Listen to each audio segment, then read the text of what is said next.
to you. I'm glad you're here with me. You know, a lot of us are so darn busy that it's kind of hard to even think about helping others outside of our own circle of family and friends. But you're going to see this morning just a little bit, just a pinch of time doing something that you love, something you believe in, could wind up helping everybody else. So the people you're going to meet today found out that the best part is they've actually gotten as much out of giving the folks they've helped. I call it the boomerang effect. And you're going to get a kick out of the first story, which proves that concept of paying it forward is very much alive and well. For Abel Delgado, the discovery that he was a musical prodigy at the tender age of 8 proved to be his salvation from a very lonely and poor childhood. Then as an adult, when he got a chance to help other underprivileged kids tap their musical talents, he grabbed it. Check out his story. Wake up, good morning. 1, 2, ready, and.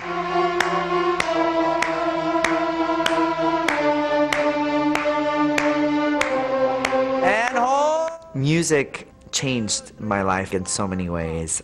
My parents were both immigrants from Mexico. Neither of them had an education beyond 5th grade. English was a second language to me. I got picked on quite a bit, especially in the lunchroom. It was just incessant, either because I was smart or because I was wearing just the wrong clothes. I was just always a target for one reason or another. So much of my life was really spent kind of being on my own and feeling out of place. At 3rd grade, we started playing recorders at school, and I took the recorder home and I learned this entire song in one evening. We were going to work on it over the course of a couple weeks, and I showed up the next day and I played it for my teacher, and she was kind of shocked. And I think it was the first time that I actually felt important, and people knew that I mattered and I was a part of something.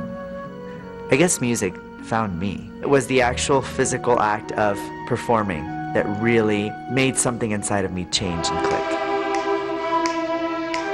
All of us were like, oh, violin, violin. We're all hooked on playing, realizing, ooh, that's for me, that's for me.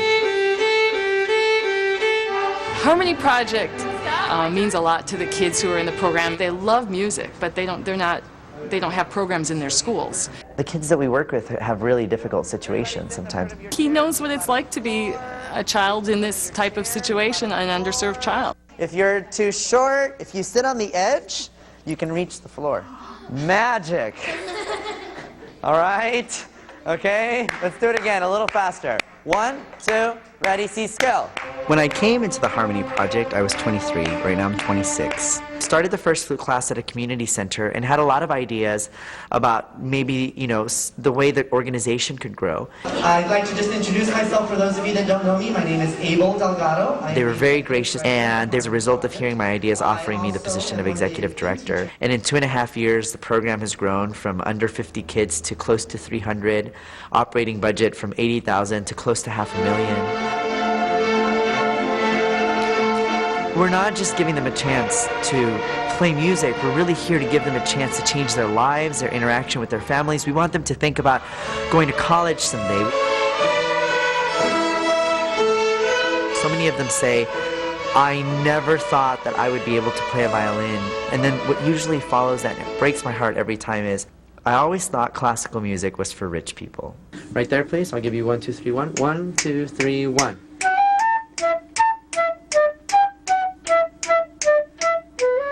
Raphael is a pretty neat student. I started working with Raphael in 2003. I was at this community center called A Place Called Home in Southeast Los Angeles. Pretty rough neighborhood. I saw something inside of him just really kind of develop. He was kind of close to failing his classes. Now he's a straight A student. What I like about the flute is that the music that I play is so fantastic. I mean, I see myself in him in so many ways. I'm very proud of him. I know that he's going to do something really great with his life, and I feel honored to have helped that. Good. Is it possible for you to go from there to there in one breath? Okay, try it. 1, 2. Okay, that one has no direction. This whole area, open up. We're there. The more kids we can bring in, the more kids we can touch, then the closer I am to doing what I was put on this earth to do.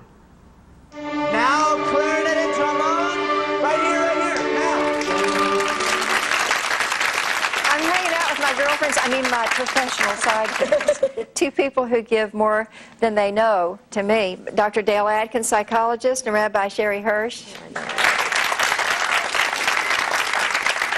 Okay, I'm really inspired by that kid. I love that he said that he felt like he mattered. All of a sudden, he felt important, and he felt connected, and the faces on those kids. You know, when we give to other people, we are enhanced, and our lives are improved, and we feel better, and actually, literally, our whole body chemistry changes. But the point is that when you give back, you are reminded that you are part of the human family. Exactly. And we are all connected. And when you teach someone, you give them something within themselves that then they take further and